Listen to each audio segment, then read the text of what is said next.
Welcome back to 755 Forever. I'm David O'Brien, Braves writer at The Athletic. I'm with my co-host, former Braves reliever Eric O'Flaherty. What's happening, Eric? How you doing, man? What's up, Dave? I'm pretty good. You? I'm good. I'm back from spring training for a while, then go back down there soon. But I was there for the first few games and saw a lot of things that really, really encouraging between the games I saw in person and the games I've seen since on TV. Man, I watched today. I was really impressed with Ken Giles, man. Smith-Shawver got knocked around a little bit. He made the start today, got knocked around, gave up a couple of first-inning home runs. You know, came out throwing 97 to 99 right away and gave up 99. He had 99 three times in the first inning that I saw. 99? Yeah, I think he was amped up, but, you know, he left a couple over the plate, breaking balls and fastballs, and he got hurt a little bit by Real Muto and Bohm, each in his first AB of the spring, homered off of him in the first inning because there was a debut for those two. But I think the important thing with him, obviously, is the arm is tremendous. It's just going to take a while. I mean, he's still 20. He just turned 21, you know, and we saw glimpses of it last year. At times, he was brilliant. Other times, he got knocked around. Just going to take a while. This is a kid that would have been, you know, if he'd have gone to college, he would, just now be getting out of college, you know, or still be in college at Texas Tech. I think it was going to be where he was going to quarterback and play baseball. Still a young kid, though, born in 2002. That's insane. I feel so old every time I hear these guys' birthdays. But he also didn't start pitching until pretty late, right? Most importantly, yeah, he's been pitching for 4 years now. He started, which is crazy. You just don't hear that. He started full-time pitching after his junior year in high school. That's it. Before that, he played baseball kind of on a lark, played some third base with his buddies from the football team that played. Did not start throwing until summer ball after his junior year in high school. So he's really been pitching for 4 years. Whereas most of these kids start throwing, as you know, travel ball at 12 years old, if not earlier. No, I'm working with my son every day on mental stuff. He's learning how to make adjustments already at 9. You know, he's telling me, Dad, I kept my weight on my whole foot there. You know, just little stuff like that. At 9 years old? At 9. If you don't start until 16, 17, you're going to have way better body control and your brain's more developed. You're going to be faster at picking it up. But my point is you're just getting a really late start to the game. I know of one other guy, Philippe Amont. The Mariners took him, I think, in the first round, and he had just started pitching like his senior year of high school. And he had a really hard time with it. Got up to the big leagues, had himself a career. But, you know, it's definitely a challenge to start that late with his stuff and then throwing 99 your first outing of spring training. Didn't Tommy do that once? Yeah, I think so. I mean, this is a guy with an arm. Obviously, he's got a special arm. He can throw a football like 70 or 75 yards, you know. I mean, the kid averaged like 290 yards passing, or 270 or 290 yards passing in high school. He was going to go big time D1 college quarterback. So I think he's got a special future. It's just going to take a while, maybe a little longer than normal for guys like that because of what you said. You know, he's just starting to get a real feel for pitching. And we saw glimpses of it last year at times. I mean, that stuff plays for sure. But anyway, I thought the most impressive thing today, other than Michael Harris homering again, he had 2 homers in his first 7 ABs now. I'm not worried about him one bit. Never. That guy took 2 regulars to the game today. He was one of them. And, he launched a homer in the first inning after hitting one to dead center the other day. If it's possible, his lower body is even more fullback-like now, NFL fullback. He's put together. He's a tree trunk from the waist down. But so he homered again. But I thought the most impressive thing by far, the most promising thing for the Braves was Ken Giles. This is a guy they signed to a minor league contract about a month ago after he had thrown for several teams, including the Braves. They were impressed. He was once known as 100 Miles Giles, if you remember, because he was one of the first guys throwing 100. And he is now a totally different pitcher. Got a different delivery after Tommy John. He's pitching for the first time in the big league since 2022, and that was only 5 appearances with the Mariners. Before that, it was 4 appearances in 2020 with the Jays before he had Tommy John. So really only 5 appearances in 4 years. And he's coming back to minor leagues last year. He's coming back, and he's learned this slider, and it's damn good pitch. So he struck out. He throws 1 inning today, his first inning of the spring. He strikes out Harper, Castellanos, and Bohm in order. All 3 guys he faced, all swinging at sliders. He was throwing 93 to 94, touch 95 maybe with the sinker, do a couple of four-seamers, but mainly sinker and slider. And that slider, man, it's like 82, 84, and it's nasty. Now, will hitters get it that when they see it a little bit? Are they going to get a feel for it? But it's not one you can hit. You know, it's one of those that you got to hit it. It's just, can you spit on it and make him throw something else? But if he gets ahead, forget it with this slider.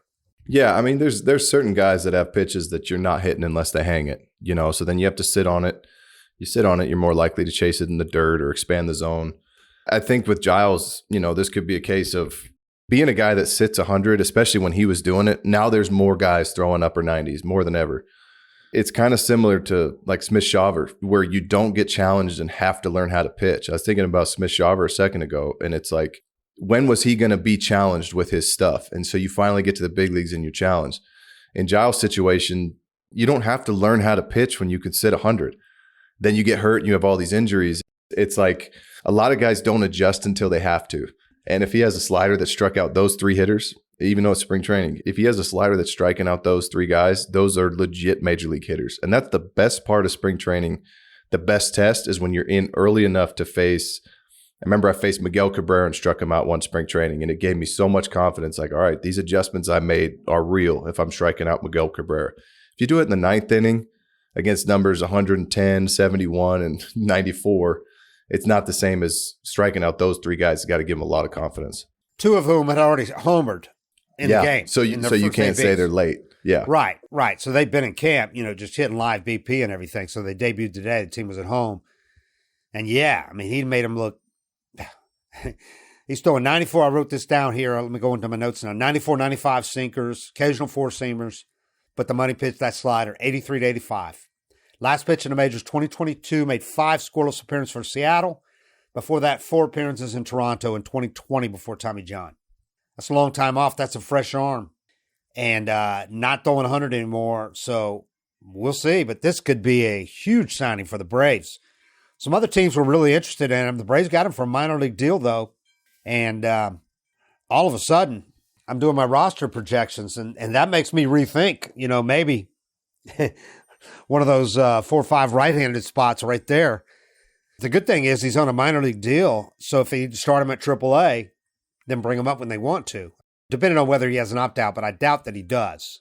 There's that rule with service time. I'm not sure if it's 6 years or how much time he has, but there is that one rule where you have to pay them. It's like 100, 150 grand to go to AAA, or you have to trade them. I was in that situation with the Pirates once, but you were talking about how crowded this bullpen is we weren't really mentioning him. We weren't even mentioning him. No. Yeah.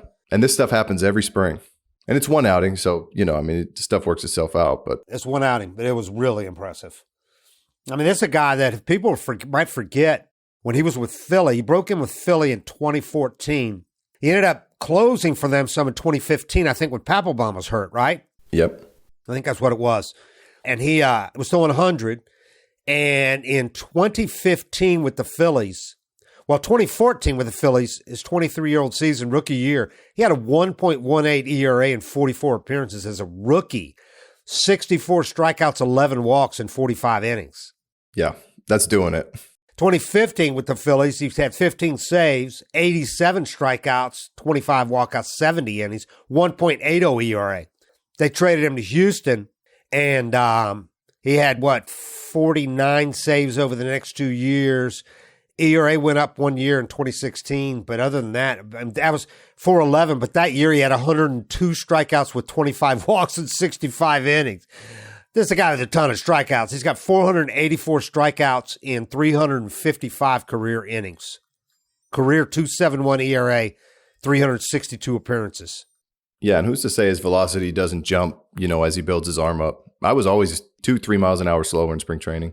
Wasn't he a guy that didn't he have short hair and wasn't he clean shaven? Yeah, maybe some facial hair, but yeah, short hair. He looks like a different guy now. He's got a scraggly old man beard hanging down, long beard.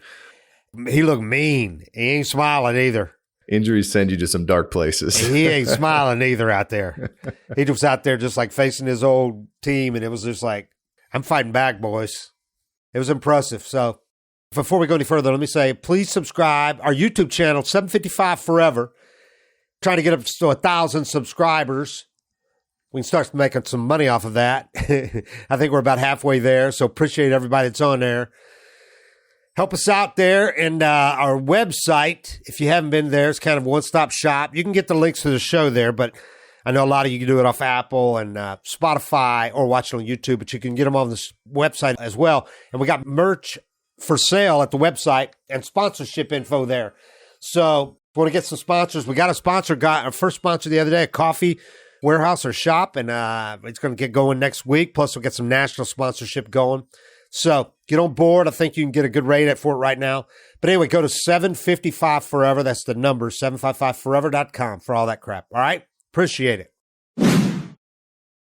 Other thing I wanted to talk about that's been really impressive so far, pitching. I mean, so much of this team is going to obviously revolve around pitching because there's no question about the offense. Record-breaking offense last year. Everybody's back from the offense, plus they added Kelenic in left field.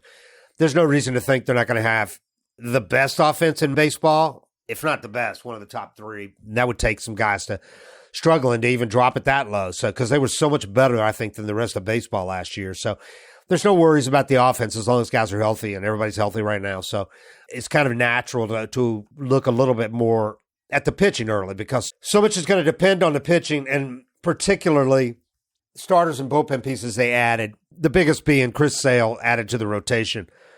I don't know if you got a chance to see the highlights of this the other day, but he faced the Pirates yesterday in Bradenton. And, dude, they couldn't have asked for more. The Braves could not have asked for more from him. Again, it's just a matter of him staying healthy because he is just nasty. He came out throwing 95, which for him, that's all you need because that slider, I mean, it looks like it's coming at left-handers like he's throwing it from, second base. And he faced the Pirates. He was perfect. 2 innings, 4 strikeouts. And it was the Pirates' regular players because they were at home. At home, yeah. They were playing their starters, the regular guys. He wasn't doing this at a home game against another team's early spring traveling roster. This was studs he was facing. And beginning with O'Neal Cruz, which was 6'6" Chris Sale against 6'7" O'Neal Cruz, who he struck out. He had 4 strikeouts in 2 innings, perfect innings. He was nasty. And afterwards, they were talking about the the Braves have talked about this plan to keep him healthy, which is if he needs extra rest, we're going to give him that. No problem. Basically go with a 6-man rotation without calling it that. And he's going to give him an extra day rest more often than he's going to get regular rest probably. If they need to skip a turn, they will. In other words, they want to give him healthy for the stretch drive, but particularly the postseason. And if he gets 20, 22 starts, I think they'd be happy. But his response to that was, just give me the ball. He doesn't care when he pitches. He said, if I'm on 4 days rest, 5 days rest, if you want to use me in a bullpen, I don't care. Just give me the ball, and I'm going to get guys outs. That's all I want to do. I like this. He said, I want to not think about it like I have in the past, get in my own head. Because I just want to pitch, not think about it so much like I have before. It's a good place to be if you're him. I mean, really, you just have to stay healthy and throw strikes because his stuff's so good. If you saw like the success Madison Bumgarner had with that arm angle, it's very similar arm angle. I mean, it's the reason his slider looks like it breaks so much is because it's already coming in at an angle from that first base side. That's the only challenge. Just stay healthy and don't get hurt. I looked at it today. I didn't know this. His career walk rate is 2.1. That's really good. 11 strikeouts per 9. Yeah, the strikeout rate is off the charts. Yeah. So, I mean, if he'll have a couple blow-up outings a year, but even in his bad innings that I looked at, or his bad outings that I looked at, he was still going 6 or 7 innings if he gave up 5 or 6 runs. And most of the time in the last 4 years when he's had a bad outing, it's been leading up to an injury. It's been related to an injury. Yeah, coming back from an injury, just about to go on the IL. So I think you got to kind of throw that out as a whole because, he's had some great outings too. He had a run last year after starting off horrible in the first 5 starts. He basically, his last 15 starts was himself, and that was with a 2-month IL stint in the middle of that. But his ERA was just over 3.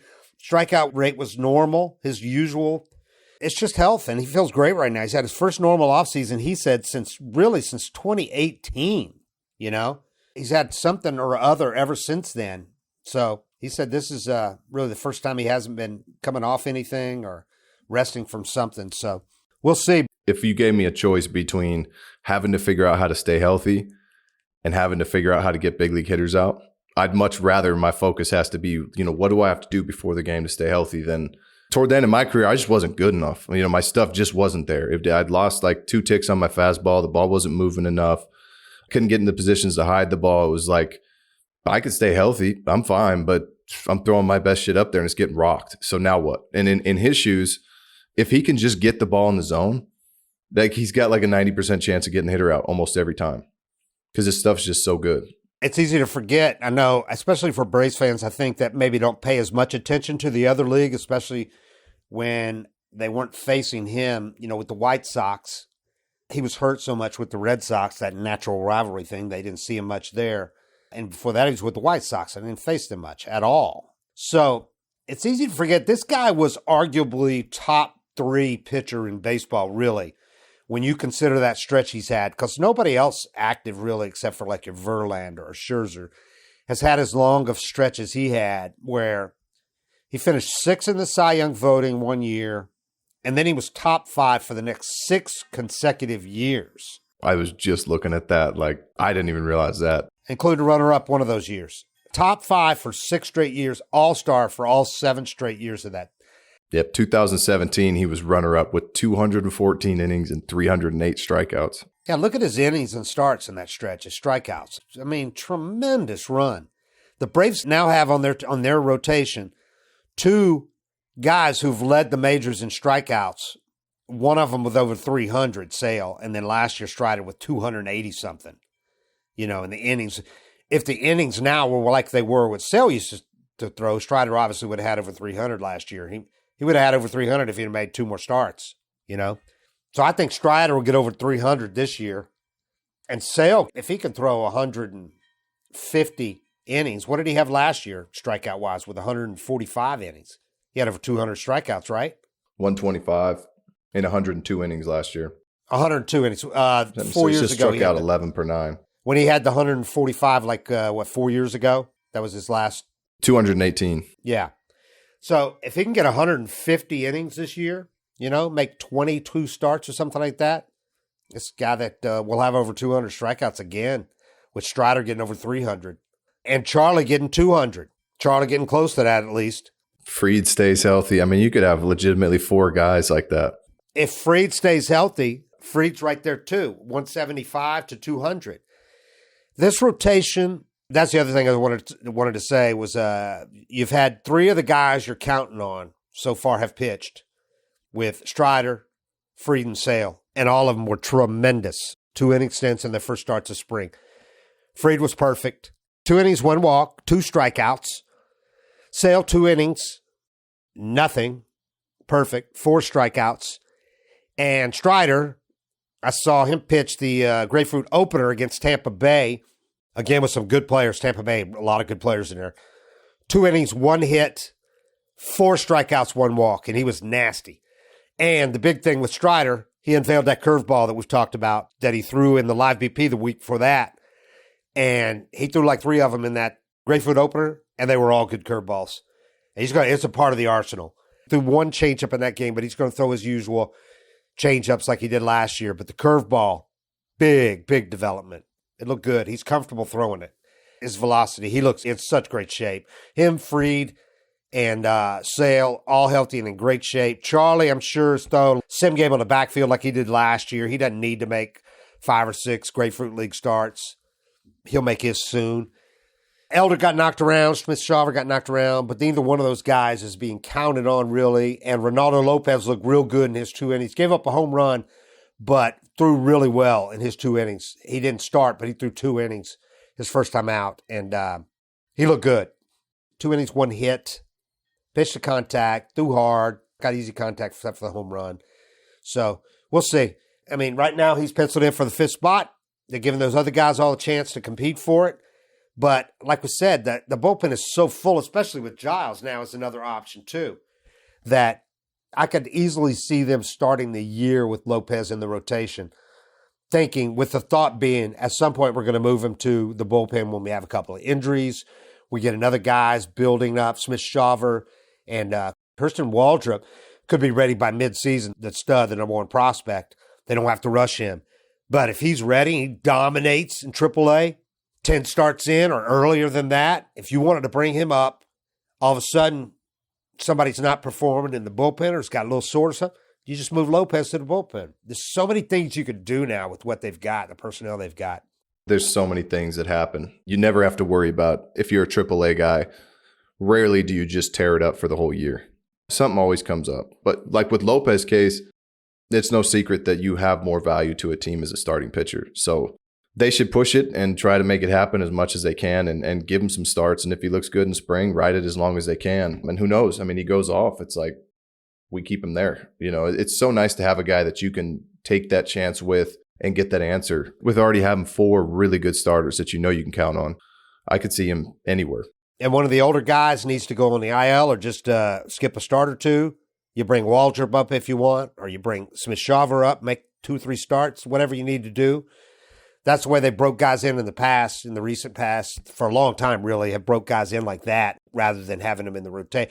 Not many times do you have like what Bryce Elder did last year, where you're having a guy in a rotation from the first week, you know, and even he made 1 AAA start opening day before he joined the rotation. But Braves' way usually is to break them in like they did, say, Fried, where he threw out of the bullpen for a while, you know, or they come up and make spot starts like Soroka did. And I know fans kind of bemoan that and go, give the guy a chance and all that. But that's the way they do it. I think it's the best. Yeah, and it usually helps the guy because he comes up, gets knocked around probably, sees what he needs to work on, goes back to AAA and works on it where he can work on pitches and not worry about the results so much. Then when he comes back up, he's better prepared. If he has a real good start, then he gets the confidence of knowing, hey, my stuff plays there. So there's nothing wrong with that happening like that. That's the way it usually happens. I think it's the best because it's less pressure knowing you're going back down. If it's a doubleheader or something and they say ahead of time, you're going to make this start, you know, your mindset can shift from not getting sent back down. It's like you can shift from that mindset of don't blow this. This is my big opportunity to, well, I'm going down either way, so I might as well show him something. You know, and just that difference in mentality can really help a young guy. What else have we seen? They've had some road games, and early on, Snit doesn't make any of his veterans make these road trips. Harris made one today. Kelenic has made a couple because he's getting as many ABs as he can get for Kelenic. He wants to see him. He wants him to play a lot, get comfortable. But the guys like Olson, Acuna, Ozzie, Riley, you're not seeing those guys make these trips because Snit is a player's manager. He knows they appreciate it. And they can get live BP back at the field. They don't need to be playing at the end of February when opening day is a month away. These aren't guys that need to get 60 at-bats. They're going to have plenty of time. And so a relatively long trip to, say, Clearwater, which is long now. They don't have to travel that far. It's not like it used to be. He just doesn't make them make that trip. And like I said, they really appreciate it when they don't have to be on the bus for an hour and a half each way.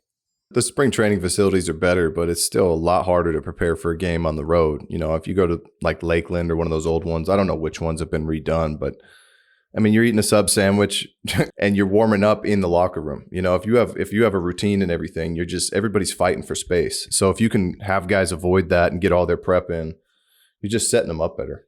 I tell you, this new location helps them so much with spring training in that regard, because it got to the point where after the Astros left Kissimmee and the Marlins left Melbourne, which wasn't that close, but it was a little over an hour. But after the Astros left Kissimmee, which was only 15 minutes to 30 minutes, depending on traffic, after they left, the only team within an hour was Lakeland, was the Tigers, straight on I-4.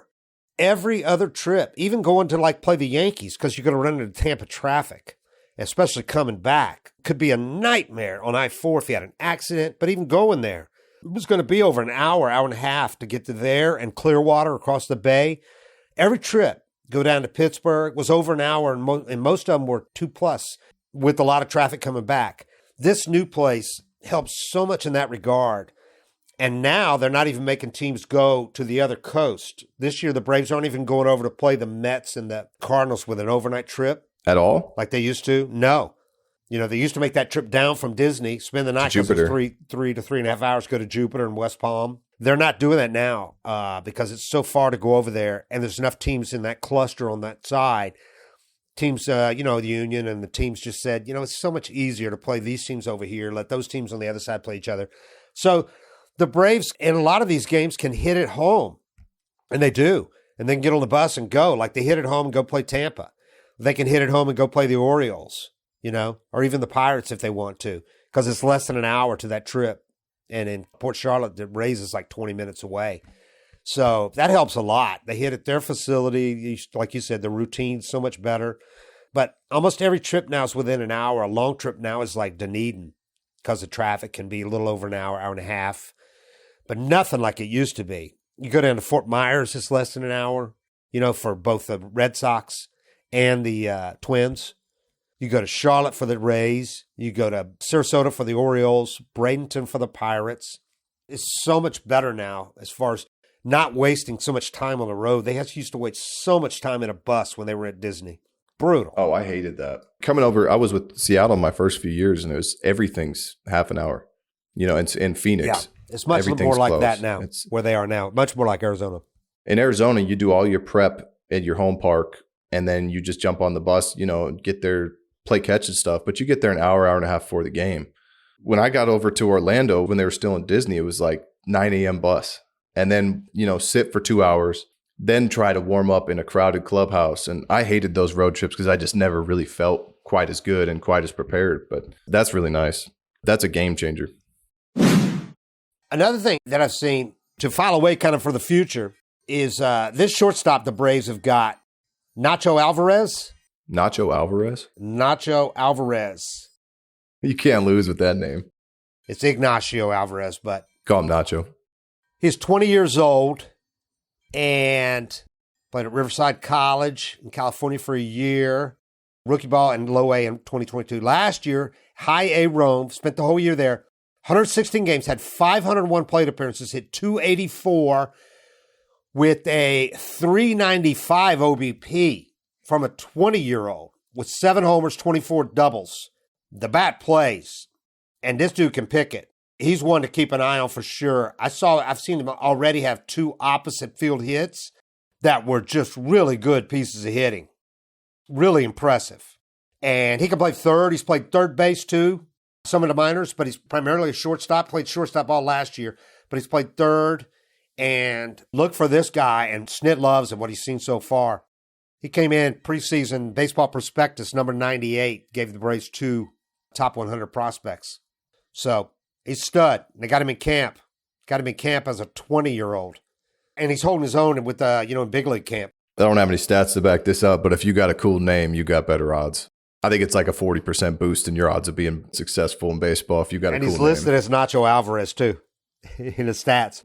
You can book him. He's 3 for 8 right now with a double, 2 RBIs, a couple of walks. Yeah, 500 OBP to start out the year in 5 games at age 20 in Grapefruit League. Pretty impressive.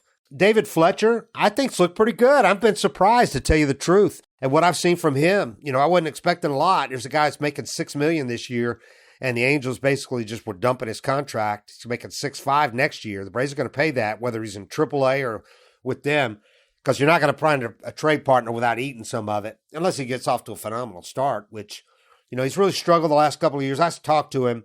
He had a couple of injuries, man. He had a hernia that had to have surgery, and those can really be debilitating. Those trying to come back from those hernia surgery, he really struggled with that, because this guy had a really good year a few years ago with the Angels to get that contract. When did he have it? What did he say? 2022, I think.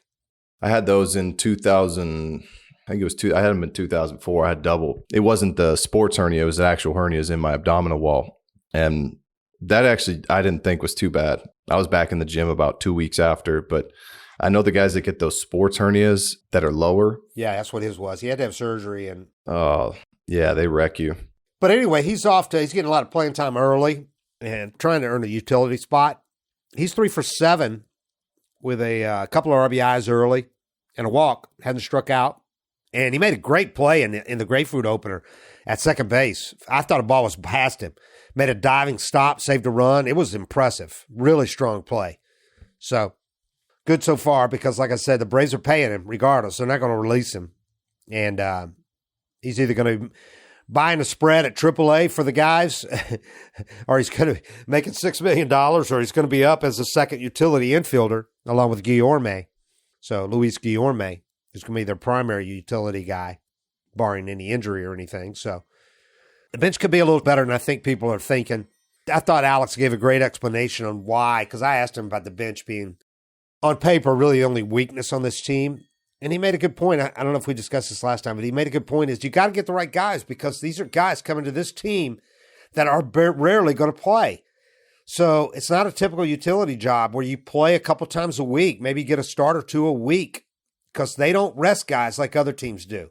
And they have no plans to rest guys this year, whether you want them to or not. You could make an argument that they could probably use some rest, but they don't plan to do it. So if you're Guillorme, you better be prepared like last year when Charlie Culberson would go, a month without playing. Hilliard, when he was the fourth outfielder, went a month without playing, basically. So, like Alex said, you got to have the right guys. They got to be clubhouse guys, good teammates that know they might not play at all and still got to come and be good teammates and be ready when they do get called on. That's such a hard role. It's so hard. And then if you come up in a big situation and strike out, everybody thinks you suck. And it's like, hasn't even been in the box in 3 weeks. And maybe you saw some live BP or something, but there's a small class of players that can thrive in that role. Yeah. And Pilar was good in it last year, and he wasn't used to it either, but he was good in that role. Like I said, JP Martinez is their fourth outfielder, the best fourth outfielder. A minor league organizational all-star last year, which means all-star across the minors, had great numbers last year in AAA. Came up with the Rangers, made his debut, and was productive in his very limited time with the Rangers. Guy can play defensively at all three spots really well. So he's your perfect fourth outfielder. Problem is he's too good to have up here sitting on his ass. They want him to get ABs. So it sounds like they're for sure going to start him in AAA. So if you need to get through a game, you can do that with a Forrest Wall or a Luke Williams or an Eli White here as your fourth or fifth outfielder. But if you can get through a game there with that guy. And if you have an injury, then you bring up JP Martinez the next day, can play if a guy has to go on the IL and miss 5 games or whatever it is, he can do that. Like they did last year with Vaughn Grissom. Rather than have Vaughn sit up here on his butt, they had him go to AAA and keep playing and then bring him up when they needed to, start for a while. Shoemake the same way. That's the way they're treating JP Martinez, if anybody's wondering why he isn't on the opening day roster. Yeah, I mean, it's tough too because if you ask any player, they'd rather be in the big leagues, but you kind of have to see the big picture and understand that this is better for you long term than basically just sitting out a year. If nobody gets hurt, you're just watching baseball for a year and you don't get a chance to make adjustments or learn much about yourself. It's the same thing if you wind up just dominating AAA. That would be the most frustrating spot is if he's just killing it and they just don't have space for him. Yeah. I'm doing a story tomorrow on Ray Kerr, this left-hander they got from the Padres. They traded for in the offseason. And, man, you talk about a wisp of a guy. They've got 2 guys now with Sale and this guy who make Fried look relatively wiry. I mean, they're skinnier than Fried. This kid is about 6'2.5" and weighs about 185, and he is rail thin, but he throws hard and has a nasty curveball. Braves are really high on this guy. His numbers aren't great, but his strikeout rate is great, and he got called up with the Padres last year. But his strikeout numbers in the minors last year and with the Padres are really impressive. Braves love his arm. And really interesting guy. He had gone to Mendocino JUCO in California. He's from Reno, Nevada. Butted heads with the coach there. He was a young kid, wanted to do things his own way. He was redshirting a year. Said the coach was, in his words, kind of a dick to him. Told him, at least this is what he said. He said, you're going to get your work in, but you're not going to get it on the field while we're out there. You're going to get it in on your own time. It's like, and he was like, that wasn't cool with him. So he quit school, goes back to Reno, Nevada. He's working in a movie theater for a year. And then he's working at a 7-Eleven. And he's like, okay, I made a mistake. Baseball wasn't so bad. Right. So he goes back to another JUCO out in Susanville, California, starts again.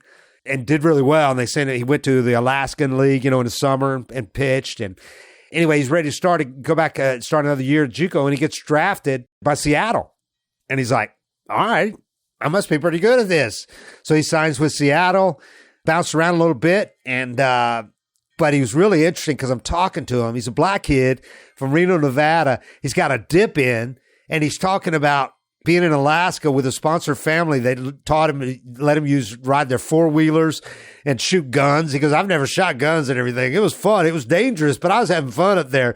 And then he's in Clinton, Iowa, fishing on the Mississippi for trout, and an alligator gar takes his line. He's like, didn't know anything about an alligator gar, which if you Google them, they're terrifying looking. Took his line, but he's like talking about all this stuff, man. And I'm going, you would never look at this kid and think, he sounds like Austin Riley talking about fishing and hunting and everything. And really interesting guy, but you talk about appreciating it. He's one of those guys that was out of it for a year and a half. And he said it gives you a whole different perspective. So when you get back in, you're ready to do what it takes. He goes, I want to be the best, man. He goes, I want to be a Hall of Famer. I'm going, all right. Well, I think it's just like, baseball can get pretty redundant. The failure can get pretty trying. You can have these struggles, and then you get out in the real world. And it's impossible to have this perspective, especially if you've been in baseball your whole life. But you get out in the real world and you're like, shit, everybody's going through all the same stuff I am. But there's no option for them to make millions. They're not flying on these chartered planes. They're not eating the food. They're not staying in the hotels. Like, life is hard regardless of where you are. And work, if baseball turns into a job, it's hard. But it's a lot better in the big leagues or in baseball than it is outside of it. He was talking about, I asked him, have you gotten advice from people and pick people's brain? Oh, he goes, oh, yeah. He goes, Josh Hader was telling me all this stuff about mental approach, how to go after hitters and everything. And then now over here, he's surrounded by all these guys. And he was telling me that the Padres pitchers had something that one of the pitchers started called Waffle House. And he goes, what it is pitching up in the zone. Well, you've talked about this, how nobody used to do that. Throw fastballs up in the zone. For a strike. And he said, now we do it. You throw fastballs up in the zone. We call it Waffle House because it's always open. That's good. So I said, well, you got a guy here that operates in a Waffle House quite a bit, right? Spencer Strider. And he goes, oh, yeah. Oh, yeah, he does. So he's Lives picking there. these guys' brains, watching how they go about their business. So it was really cool to get the perspective of this kid that's still learning the ropes and has a great arm. And I think he's going to surprise some people, man, because they're going to see him and think, this is the left-hander that throws hard? Because you would never believe it looking at him. Kind of like Sale looking at him, you're like, how can he throw 95? Yeah, there's a lot of guys, though, that their body just works at that light weight, and they try to bulk up and put on muscle, and they get slower. Carl Edwards Jr., to do with the Cubs for a while, I think he was 165 at 6'1 or 6'2". Everybody has kind of their own mix and weight and body composition that works best for the sport. Yeah, and they work a delivery. Some of them have a delivery, whether it's kind of a slinging the ball or whatever, but their joints and everything just work in unison a certain way, and they're able to generate more velo than people that might be 50 pounds heavier that try to muscle a ball, and you just can't do that. I mean, some guys are just born to pitch, really. Born to throw. Yeah. Born to throw a ball, born to throw whatever. It's funny. I have 2 kids right now, and one of them, I've taught them all the same stuff. Well, I have 3 kids, 3 boys, but the 2 older boys, 6 and 9. The 9-year-old, I barely have to say anything to him. He can just uncoil and throw. My 6-year-old, it's like he doesn't even know what foot to step with. And at the same age, my 9-year-old was already just able to, if you put our mechanics side by side, he throws just like me. Like, it's the same picture. And my 6-year-old, it's like, I think he's going to be an outfielder. I don't even know if I want to put time in with him on pitching because he's a completely different athlete. But you get guys like that. I mean, maybe like Kimbrel, for example. Maybe he's not a high jumper. Maybe he's not super fast, but rotational speed, he was just built to throw a baseball. Andrelton Simmons throwing 98 across the diamond. Yeah, baseball is the weirdest sport to try to train and prepare for, or even judge somebody looking at them. I mean, you could see guys in the mall that are 40 home run guys, and you'd never know they're a professional athlete. And then you could see a dude that looks like he would hit 50 a year and no power at all.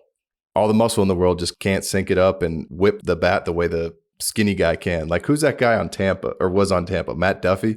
You'd never think he could hit for power, and he can.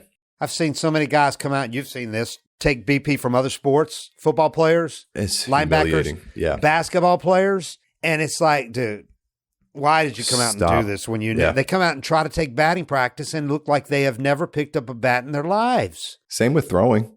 Same with throwing. First pitch. It's like, oh yeah, first pitches. It's like, if you can't do it, I wouldn't volunteer to do it. It looks easy.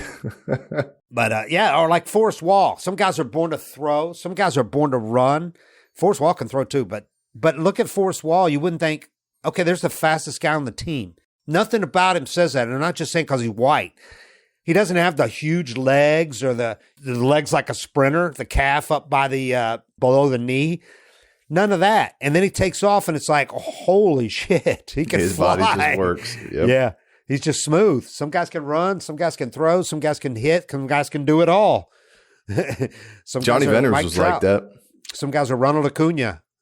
Yeah, Johnny Venters, athletes that could do everything, pick up every sport. And you look at Johnny at the mall, you'd think like this dude might work at the cell phone, right. kiosk in the middle of it. I know. He can do a 360 dunk. He can throw 98, and he was an option quarterback. Can't judge baseball players by the cover. If you look like if you see Adam LaRoche these days, you're like, there's just a normal guy walking down the street. He might be a little taller than your typical guy, but you'd never guess that this guy could hit 40 bombs, can throw.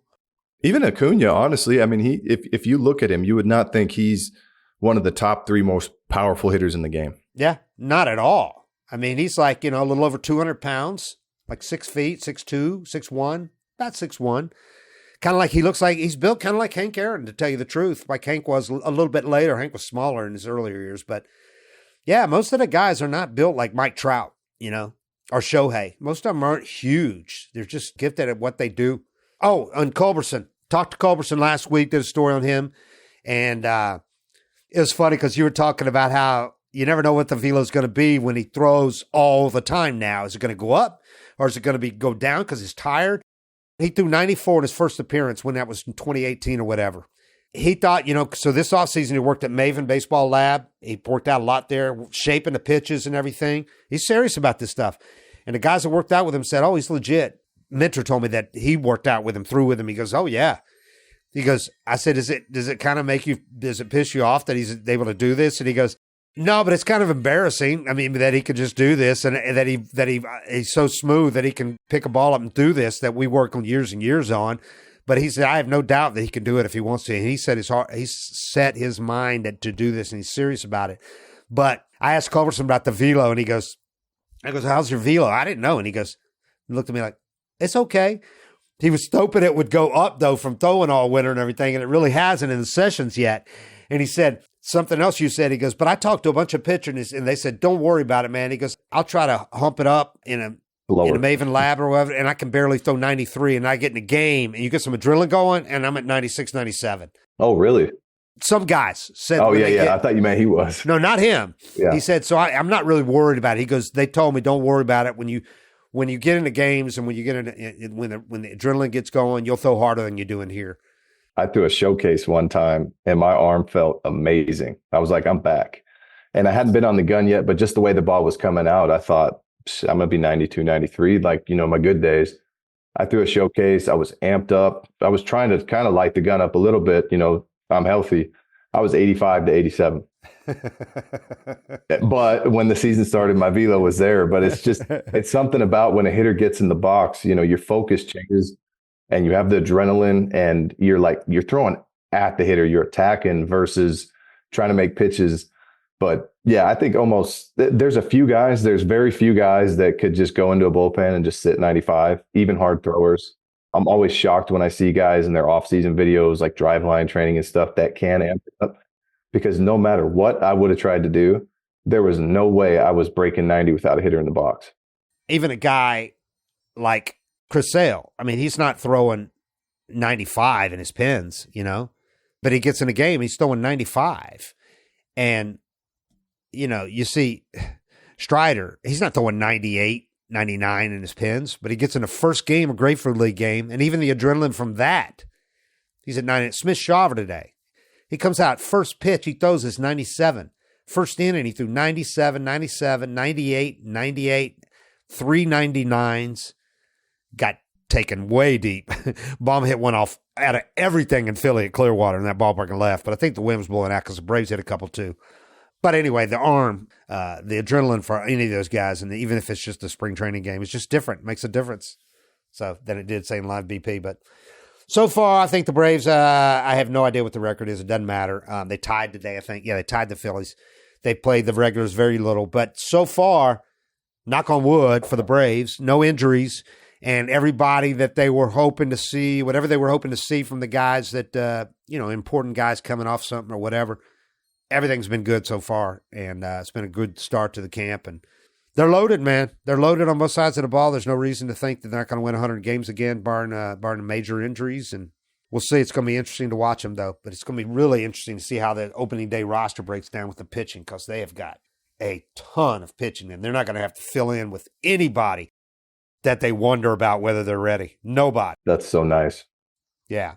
It's so nice not to be hoping. I hope this guy works out. We need the best out of him. Like, no, we got so many options. We just take who's doing the best. All right, we didn't even get anything about the uniform controversy, but I think everybody's probably tired of hearing them. But I will say they look like crap. They really do. It's not overrated. This stuff, they look like crap. Nike Fanatics is making them, the Nike logo on them. They look shitty. I mean, I don't know what they were thinking, because they changed the lettering on the back. It's much smaller. It's cheap looking. They look like replicas. They look like a replica you'd buy for $30 online. And they're like $400. And nobody's happy with them. Pants, nothing. They don't customize the pants. They're not customizing. There's like maybe 3 different kind of categories. Boot cut, skinny. Yeah, like that. Instead of having them tailored to exactly what a guy wants, they're not doing it. Why wouldn't you do that? These are the most elite players in the world, making this a multi-billion-dollar industry, and you're worried about tailoring the slacks? I would hate to be the person that has to go into the clubhouse and ask these guys, do you want wide cut? Boot cut? Do you want the skinny fit? You know what I mean? That guy or gal is getting so much shit that I would think they'll probably quit their job. How about going up to Chris Sale and asking him? Because he wears his really baggy. We can do that, but you have to have the 48-inch waist. All right, well, I'm going to cut these up. That's brutal. But yeah, they look bad, and it'll be interesting to see what they do about it, because I don't think they can resolve it and go back to the old ones. They probably haven't manufactured enough of those, and they're going to see this out. They got contracts and all that, but they can at least make them not be see-through.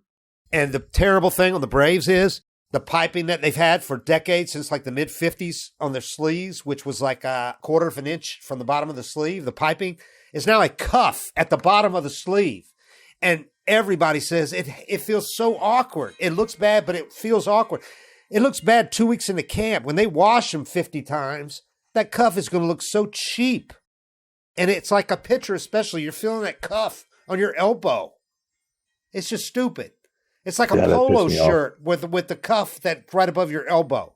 I don't know how people get these jobs to make these decisions. I mean, Majestic nailed it for as long as they made those things. They're the most. I mean, it's like putting on pajamas. How they felt, the quality of them, and then money. I guess money talks. And they took the piping off the belt loops that the Braves have had forever. You don't even think about it, and you look at pictures of them and said, yeah, that looks good. It's like noticeable. Big piping on the belt loops. Nothing now. They're just plain. Cheap. They just went cheap. There's no other reason you'd do that. I don't have any answers for it. Sometimes people get put in charge of things they shouldn't be put in charge of. They got that damn Quikrete patch on there. They made sure that's still there. Yeah. Brutal. All right. Thanks, everybody. Sign up on YouTube, our channel. 755 Forever. Even if you listen to us on Apple and Spotify, still subscribe on YouTube channel. All right? We need to make that money. I need that money. It ain't like it's a lot of money, people. And it's free for you guys. So sign up and give us a great rating, would you? We appreciate it. All right, that's it. 755 Forever. We're out. Thanks.